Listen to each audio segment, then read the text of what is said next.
Vsi imamo potrebo po izražanju. Ko se izražamo iskreno, takrat ponavadi vse dobi svoj smisel.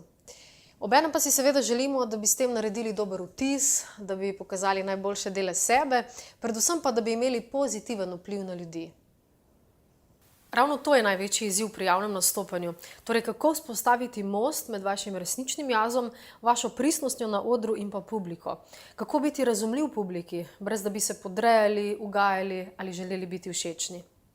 Danes je veliko govora o pristnosti, o avtentičnosti. Zdi se mi, da smo ljudje že nekako naveličani te izumetničenosti, raznih pravil, okvirjev. Nekako si želimo enostavno biti to, kar smo. Torej, želimo pokazati svetu, kdo v resnici smo. Seveda tukaj naletimo na vprašanje, kdo sploh smo, a sploh vemo, kdo smo, a vi veste, kdo ste. Iz povedanega lahko že približno sklepate, kaj bo tema oziroma vsebina tretjega dela spletnega tečaja. Spoznali boste načine, kako se povezati s publiko, tako verbalno kot neverbalno.